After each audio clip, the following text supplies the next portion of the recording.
All right, YouTube. Good morning, good afternoon, good evening, wherever you're watching this from. This is Cobbs with the Parlay Parlor. We're back with another NBA slate. It is Thursday, February 12th. Was a very small slate today. That's the day before the All-Star break, so we do need to be a little cautious. There could be, when you look at the spreads, potential blowouts across the board.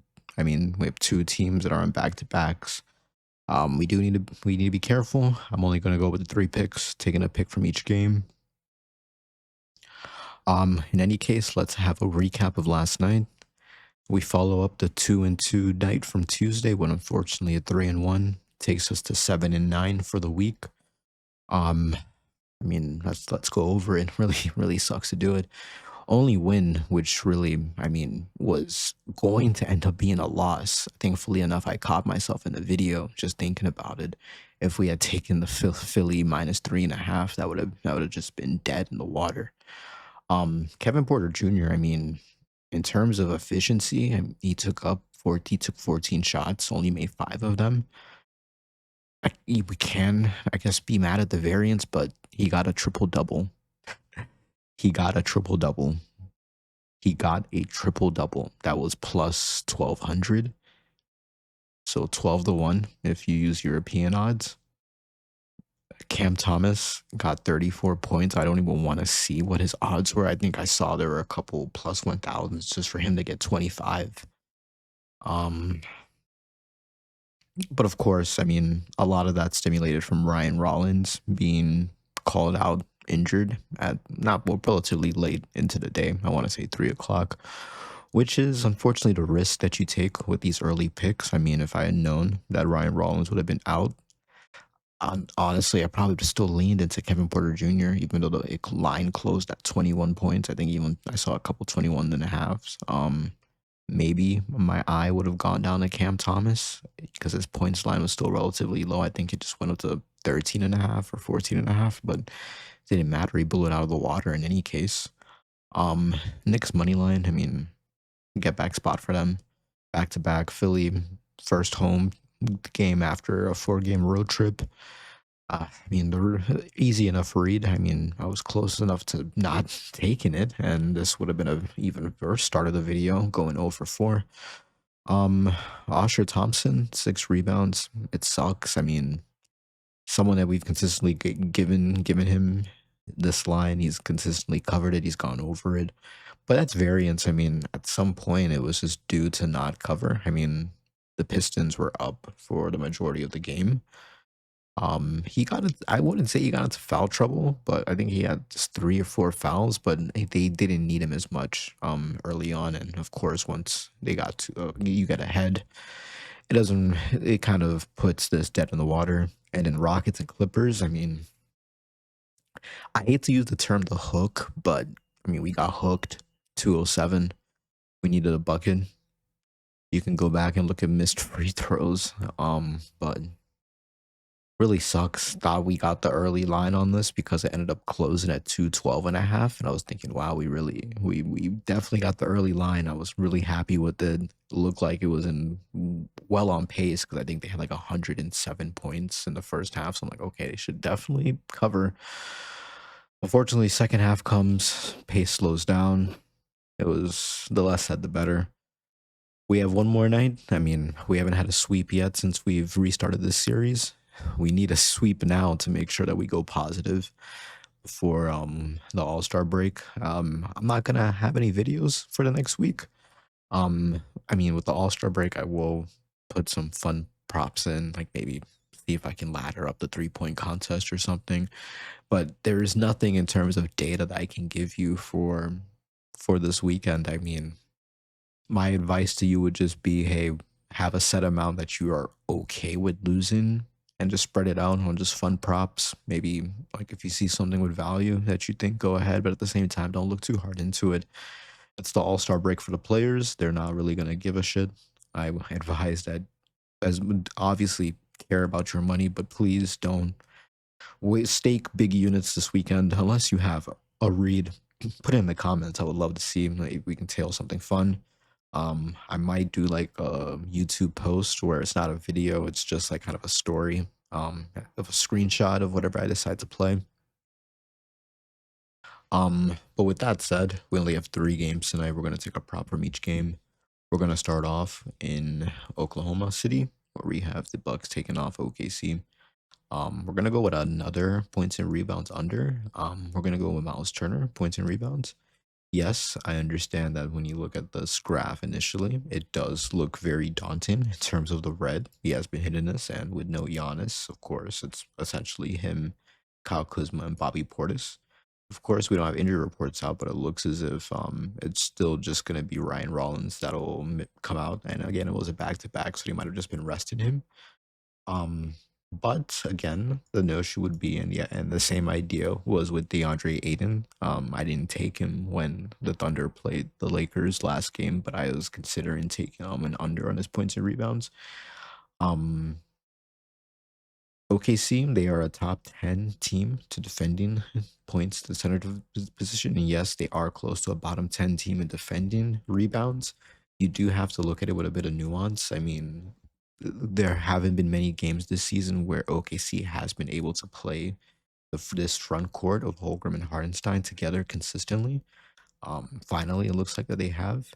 Again, there is the concern that this could be on a back-to-back before the All-Star break, a rest day for some players. J Dub, he definitely should have a Q tag come 1 o'clock Central Time, because I think he pulled up, and maybe it was just caution, but he pulled himself out of the game early in the fourth quarter when OKC was ahead against the Sun. Um, Miles Turner under 18 points and rebounds. I mean, we're talking about a top 10 team in scoring. Miles Turner, again, in terms of the field goals, that he's taking, yes, he's taking up only 10 shots. Yeah, yes, if he's shooting them at a great clip this year, but 50, even at 50%, I mean, that gets us at 10 points. We have a rebound line, I think, a 6.5 for him. No, 5.5. I think hasn't gone down. Hasn't gone down. It's just 5.5. It's just open at 5, and it probably will just stay at 5. Maybe even go down to 4.5. It depends. I mean, we have Milwaukee on a back-to-back. I mean, he didn't. Yes, he got 8 against the Orlando Magic. Against Wendell Carter Jr. But I think the shift from Wendell Carter Jr. to Chet Holmgren and Hardenstein is a big gulf. Um, Points, this is where I think this is where the bulk of this prop is going to live and die on, is in terms of where he does his scoring. Yes, we know that Miles Turner is a guy that can catch and shoot at the 3, but other than that, he's pretty averse to wanting to rebound. He doesn't seem to want. He doesn't not like he doesn't want to seem to get under the rim and defend the paint. He's more of a box. He boxes out more than he goes up and contests rebounds and allows other guys like Kyle Kuzma and small guards to claim those small side rebounds. Um, so in terms of putbacks, we're not going to get much of it. I mean, when we look at his field goal attempts, out of the 10 shots that he's taken, if half of them are threes that he's averaging, that's even better for us, especially with a perimeter defense that, yes, and yes, Oklahoma City are missing SGA, potentially will also miss J-Dub for this game. When we look at defending the center position, while it is a bottom 10 defense to defending the center position at threes, we have to look at this at, again, there's a lot of games where Chet and Hardenstein weren't able to play together. You have to believe that with two of them there, they're not both going to be filling up the paint. One of them, especially, I would assume it will probably be Chet. Hardenstein does seem to be more of that rim protector between the two of them when they play the two big men. You have Chet defending the perimeter. You'd be defending catch and shoot guys, potentially blocking threes. And in any case, if you have another center that likes to shoot threes, you would insinuate that he would be matched up on Miles Turner. Of course, this can be dead in the water if Miles Turner makes 2 or 3 threes and puts him at 9 points. But still, even then, the idea and notion would be, I don't think he gets the rebounds to get us over this line. If we go over to props madness, And then we look primarily first at it challenging, and we know Oklahoma City, their best defense in the league. He's only hitting this in 6 out of 14 games. Yes, we can look at it without Giannis. Yes, it is go up to a coin flip, 4 out of 8 games. But a lot of these are he didn't play in the last game against OKC, and a lot of these games that he doesn't get them in are relative blowouts.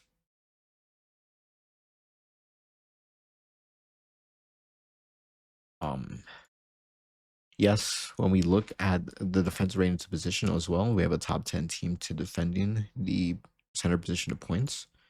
He's only hit this in 7 out of 19 games. We filter this out. Without Giannis, this goes down to 3 out of 8 games this season. When we look at the zones where Miles Turner likes to shoot the majority of his points from, again, 35% from spot up, which either means that he likes to catch and shoot or he'll catch and drive in terms of spot up play type. Um, of course, Miles Turner is not a guy that likes to catch and drive into the paint. He is going to catch and shoot perimeter threes, 35% of them. Yes, OKC is a bottom 10 defense to that, but you have to assume that this is factoring in not necessarily his play type in terms of a catch and shoot center, but other catch and shoot guys. Kevin Durant, shooting guards. Um, in terms of the other ways that you can get it, he's not going to cut to the rim. He's not going to be a facilitator in the pick and roll with any of the guards in terms of where he will the only take place in terms of the pick and roll that he would get it. He's not gonna roll to the rim and crash the paint, but instead he would probably break off the pick and roll and catch a perimeter three. Again, the nuance would be the hope is with Holmgren and Hardenstein. One of them would be protecting the rim. One of them would be kind of covering and defending that perimeter and will be able to block those threes. Um, his usage, I mean, he's only getting an 80% usage rate. It does look a little bit daunting when we have it at the highest range, but let's give it an 18 because when you play OKC, it's always a potential blowout. Let's just give him his regular 18. Average is 18.8. If we even just give him let's give him 19% usage just for shits and giggles. This goes to an 8 out of 17 games across the season. If we increase that along with a challenge and defensive matchup, only 3 out of 7 games this season. I don't like to filter things too much. We just need to look at this with the lens of both of these teams are on a back-to-back. It is the day before the All-Star break. We have a matchup of two daunting centers in Isaiah Hardenstein and Chet Holmgren, who will definitely be a blocker in terms of him covering his rebounds line. I'm not comfortable with taking any center for under 6 rebounds, but as well, when you combine the points and rebounds, I mean, this is a line that I think is opened at 18.5. No, it's open. It's open at I think it opened at 18.5. Yeah, open at 18.5. It's dropped down to 17.5. I wouldn't be surprised if this goes down even further, 16.5. I like to get on it now. Miles Turner under 17.5 points and rebounds. You can currently get this for fair money across all the books. The prediction apps are starting to shift towards this being juiced. I mean, you can already see Profit X has this at minus 235, which leads me to believe that this closes at 16.5. So I would prefer that we get it in now. Our second prop of today is going to be Drew Holiday, 26 points, rebounds, and assists. This opened at 24.5, and I do like that we are betting into a line now with it at 26 points, rebounds, and assists. The books are insinuating that although it is a back-to-back, we are seeing sustained minutes from Drew Holiday. He is averaging 20, 27, 25 to 28 minutes. 28 minutes across the season, last 10 games, 25. There are some blowouts there that we can attribute that to, but consistently, we know he's going to be in that 28 minutes per game. The matchup with the Utah Jazz, we have a bottom 10 team in terms of defending points and assists to the point guard position. Yes, the rebounds, they are a top 10 team in terms of rebounds, and of course, with a front court of Lauri Markkanen, Jaren Jackson Jr., and Joseph Nurkic, that is also going to be a bit daunting, but Keontae George is out, so we're going to probably see 48 minutes of Isaiah Collier. Shaedon Sharpe is out, So we're probably going to see a Jeremy Grant fill in that spot. Scoot Henderson is back in our lives. They're still probably being cautious with his minutes until after the All-Star break. Denny Avdia, no questionable tag on him, but at the same time, he too is back from an injury. So in terms of everything is kind of leaning into the direction that Drew Holiday and Donovan Clingan are the two, and Kamara are the three consistent pillars of this team. And if we break it down in terms of those three are going to get starter minutes, what would be the play breakdown for them? Drew Holiday would be that central hub. He's going to facilitate and do some scoring when need be. Um, I'm perfectly fine with the field goal attempts. He's averaging, his season average is 12.7, so call it 13 shots across the last 10, 20 games. He's averaging 12 to 13 and a half. So we can just say 13 shots. I'm perfectly fine with that. And he's shooting them at a 50% clip. If that happens, we get around 12 to 15 points. The rebound chances, he's averaging 8 rebound chances across the season. Potential assists, he's averaging 12 potential assists, converts half of those. We're talking about 6 rebounds. I mean, six assists, converts 4 rebounds, and then gets the 15, like around that 14 to 15, 16 points. Again, the line has shifted up a point. If you can get a 24 and a half, I would be very happy if you can get that. Let me see if I can get a 24 and a half. 24 and a halves are still available, but it's heavily juiced. Unfortunately, this video is coming out at 7 a.m. We do have to take that risk. I can definitely see this going up another point to 26 and a half. So I do just want to take it now.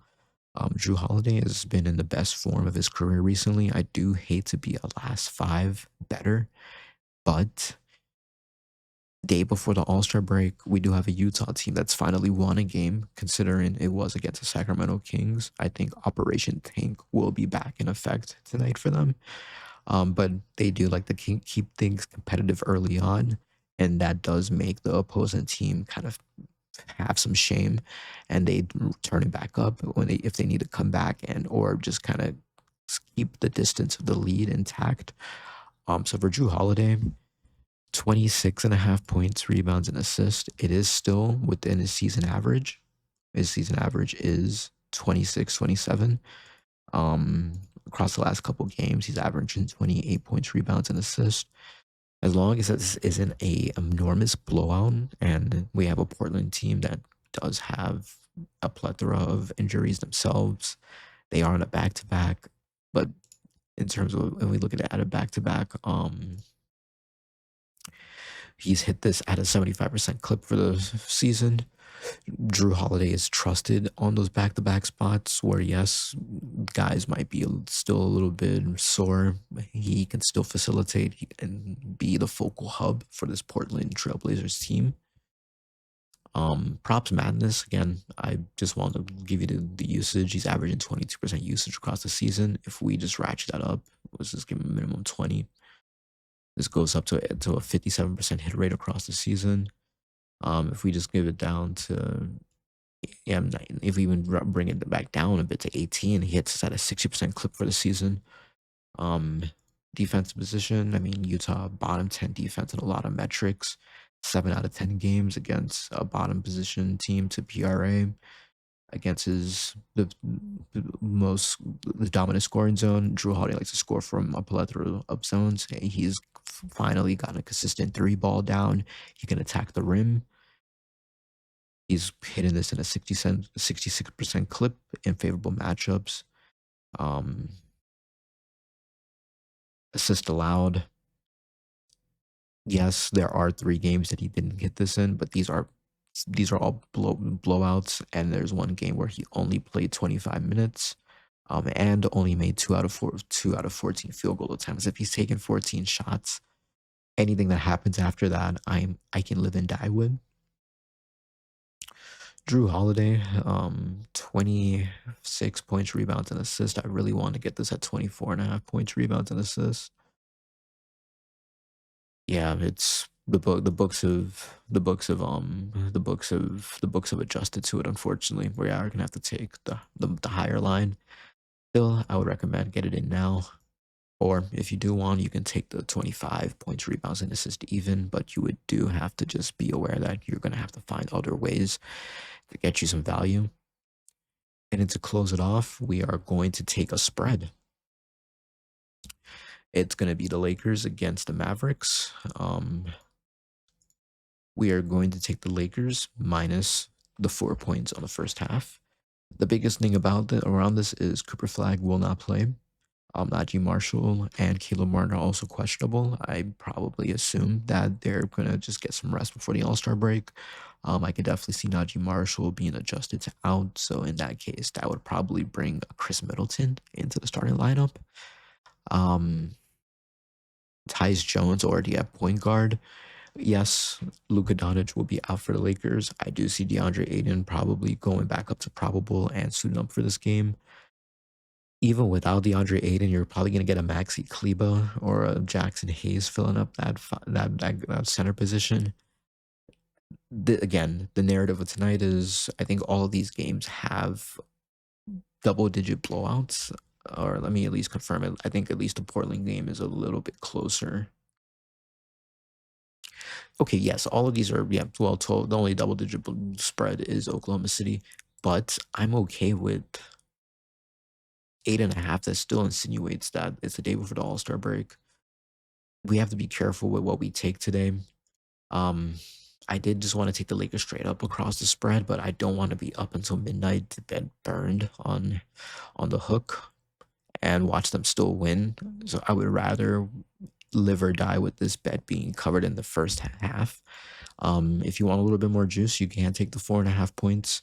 I do think after 2 back-to-back blowout games against the Spurs and Thunder, the Lakers are going to want to signal off the first half of the season with a win.